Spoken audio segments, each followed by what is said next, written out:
یہ ہے New Zealand, Pacific ocean کے بالکل ساؤتھ میں، آسٹریلیا سے قریباً 4000 کلومیٹر دور، دنیا کا دوسرا سب سے پیسفل کنٹری۔ انڈیا اور پاکستان میں رہنے والے زیادہ تر لوگ میری طرح نیوزی لینڈ کو کرکٹ کی وجہ سے ہی جانتے ہیں۔ برینڈن میکلم، راس ٹیلر، ڈینیل ویٹوری، میں تو نیوزی لینڈ کو انہی کی وجہ سے جانتا تھا۔ پر نیوزی لینڈ دنیا میں بہت زیادہ مشہور ہے، خاص کر اپنی بڑی بڑی ماؤنٹین رینجز، خوبصورت لیکس اور ہائی کوالٹی آرگینک فوڈ کی وجہ سے۔ آپ میں سے کچھ لوگوں کو شاید یہ آلریڈی پتا ہوگا کہ مشہور movie Lord of the Rings کی شوٹنگ بھی نیوزی لینڈ کی انہی خوبصورت وادیوں میں ہوئی تھی۔ نیوزی لینڈ کا موسم بالکل یوکے کی طرح ہے، ہلکی سی گرمی، لانگ ونٹرز اور اچھی خاصی بارش، مگر اس کے باوجود نیوزی لینڈ کی پاپولیشن یوکے کی پاپولیشن کا 7% بھی نہیں۔ اگر آپ نیوزی لینڈ کا یہ میپ دیکھیں تو آپ کو نظر آئے گا کہ قریباً 80% نیوزی لینڈ بالکل خالی ہے اور وہاں کوئی نہیں رہتا۔ نیوزی لینڈ کی 70% آبادی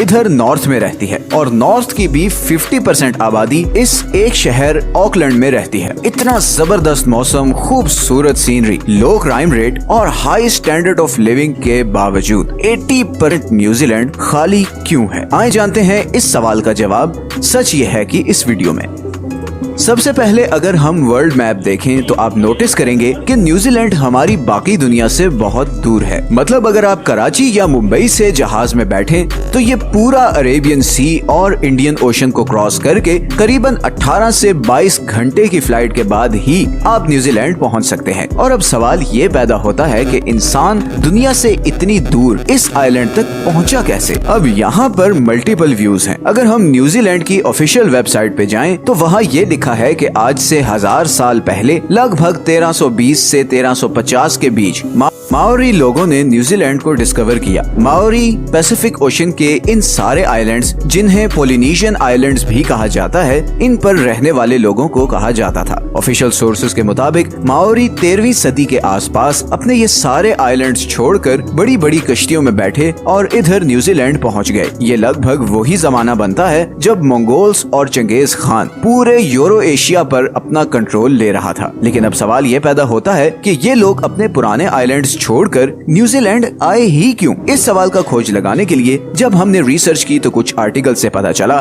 کہ ماوری کے اپنے ہسٹوریکل ریکارڈز میں تھوڑا سا ڈیفرنس ہے۔ ماوری ٹریڈیشنز کے مطابق نیوزی لینڈ 13ویں صدی میں نہیں بلکہ اس سے بھی 500 سال پہلے اراؤنڈ 750 AD میں کوپے نام کے ایک ماوری نے ڈسکور کیا تھا۔ کوپے ایک فشر مین تھا جو اپنے اور اپنے ٹرائب کے لیے مچھلیاں پکڑتا تھا، مگر پھر ایسا ہونا شروع ہوا کہ جب بھی وہ جال لگاتا تو اس کی مچھلیاں اس ایریا میں پائے جانے والے آکٹوپس کھا جاتے اور ان لوگوں کے ہاتھ کچھ بھی نہ لگتا۔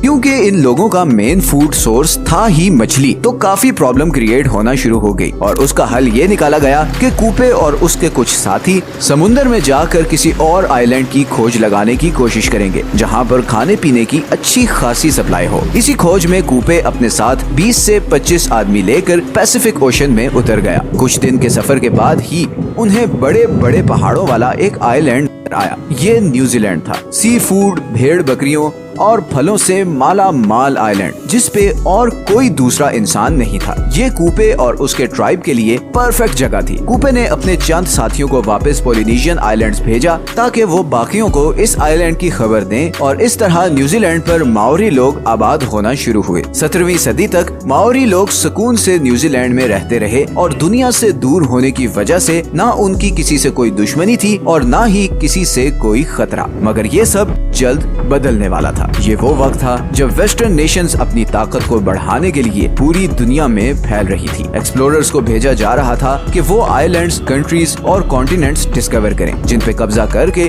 یورپین کنٹریز اپنی پاور بڑھا سکیں۔ اسی سلسلے میں ایک Dutch explorer Abel Tasman Pacific Ocean کے ساؤتھ میں کسی کانٹیننٹ کی کھوج میں نکلا، بیکاز اس وقت یورپینز کا خیال تھا کہ اس حصے میں کوئی کانٹیننٹ ضرور ہوگا اور اگر ایسا ہوا تو وہ یورپین کنٹریز کے لیے بہت سی اپرچونٹیز کے دروازے کھول دے گا۔ 1642 میں ٹاسمین نے نیوزی لینڈ کو ڈسکور کیا، مگر اس نے جب وہاں اترنے کی کوشش کی تو اس کی ماوری لوگوں کے ساتھ زبردست خونی لڑائی ہوئی اور مجبوراً اسے بھاگنا پڑا۔ پھر 1769 میں ایک برٹش آفیسر جیمز کک اسی کانٹیننٹ کو ڈھونڈتا ہوا نیوزی لینڈ آ پہنچا۔ ایک دفعہ پھر جیمز کے فوجیوں اور ماوری لوگوں میں زبردست لڑائی ہوئی اور اس میں کئی ماوری چیف بھی مارے گئے۔ جیمز کو واپس جانا پڑا، مگر اس بار اس نے نیوزی لینڈ اور اس सारे सफर का डिटेल्ड मैप बना लिया और इसी मैप के थ्रू फिर 18वीं सदी में यूरोपियंस इस आइलैंड तक पहुंचना शुरू हुए और इस बार उन्होंने माओरी लोगों के साथ बड़े स्मार्ट तरीके से डील किया। उन्हें ट्रेड और प्रॉफिट का लालच देकर ब्रिटिशर्स ने उधर अपनी नेवल पोर्ट्स बनाना शुरू की और फिर 100 साल बाद ही ब्रिटिशर्स ने न्यूजीलैंड का कंप्लीट कंट्रोल ले लिया। ब्रिटिशर्स और माओरी लोगों के दरमियान 1840 में एक ट्रीटी साइन हुई जिसे द ट्रीटी ऑफ वाइतांगी कहा जाता है और इस ट्रीटी के बाद न्यूजीलैंड ऑफिशियली यूरोप और ब्रिटिश एम्पायर का हिस्सा बन गया। उस वक्त माओरी लोगों की पॉपुलेशन करीबन 2 लाख थी, लेकिन अगले 100 सालों में ये पॉपुलेशन बढ़ने के बजाय 2 लाख से कम होकर 40,000 तक पहुंच गई और उसकी 2 मेन रीजंस थी। असल में जब यूरोपियन लोग इधर आए तो उनके साथ वो बीमारियां भी इधर आई जो उस वक्त यूरोप में आम थी। प्रॉब्लम ये थी कि माओरी लोगों में इन डिजीजेस की इम्यूनिटी डेवलप नहीं हुई थी और इसीलिए यूरोपियन इमिग्रेशन के बाद लोकल माओरी लोग बीमार होकर मरना शुरू हो गए। दूसरा, 19वीं सदी में न्यूजीलैंड एक बहुत ही वायलेंट जगह बन चुका था। ट्रीटी ऑफ वाइतांगी के सिर्फ 5 साल बाद ही ब्रिटिशर्स और लोकल माओरी के दरमियान लैंड ओनरशिप को लेकर एक सीरीज ऑफ वॉर शुरू हो गई जो अगले 40 साल तक चलती रही। इन वॉर्स में बहुत ज्यादा लोकल माओरीज मारे गए और फाइनली ये सारा सिलसिला 1881 में जाकर रुका जब माओरी के सारे बड़े चीफ्स मारे जा चुके थे और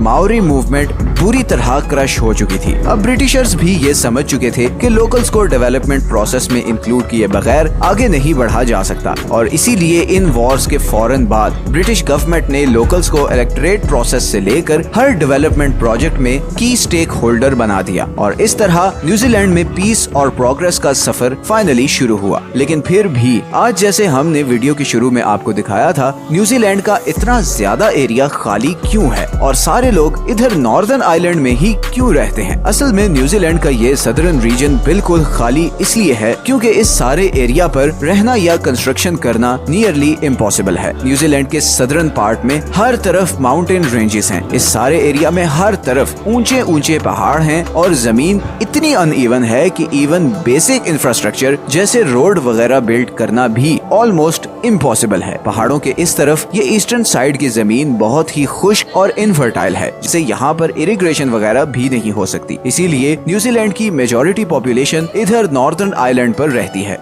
पॉपुलेशन शॉर्टेज के इस मसले को हल करने के लिए न्यूजीलैंड गवर्नमेंट ने वर्ल्ड वॉर 2 के बाद इमिग्रेशन पॉलिसीज रिलैक्स की। वर्ल्ड वॉर 2 से पहले न्यूजीलैंड में नॉन वाइट लोगों की एंट्री मना थी और इसी वजह से न्यूजीलैंड की पॉपुलेशन 1950s तक स्टैग्नेंट रही और उसके बाद जब ये रिस्ट्रिक्शन खत्म हुई तो एशिया स्पेशली चाइना, फिलीपींस और इंडिया से लोग इधर आकर आबाद होना शुरू हुए एंड न्यूजीलैंड की पॉपुलेशन में फाइनली मच नीडेड बूम आना शुरू हुआ। आज न्यूजीलैंड की पॉपुलेशन का ऑलमोस्ट 27% इमिग्रेंट्स या वो लोग हैं जो न्यूजीलैंड से बाहर पैदा हुए थे। इमिग्रेंट्स की मेजॉरिटी इधर ऑकलैंड और उसके आसपास के एरियाज में रहते हैं और यही वजह है कि ऑकलैंड आज दुनिया के लीस्ट अफोर्डेबल सिटीज में से एक है बिकॉज लैंड सप्लाई कम है और हाउसिंग की डिमांड ज्यादा है। इसी प्रॉब्लम को हल करने के लिए न्यूजीलैंड गवर्नमेंट अब लोगों को $8,000 तक की ग्रांट दे रही है ताकि वो ऑकलैंड से 100 किलोमीटर दूर वाइकाटो में शिफ्ट हो जाएं, ताकि ऑकलैंड की हाउसिंग मार्केट पर प्रेशर कम हो और प्राइसेस नॉर्मलाइज हो। एक बहुत इंटरेस्टिंग चीज ये है कि न्यूजीलैंड की सारी agriculture industry animal meet export करने पर चलती है।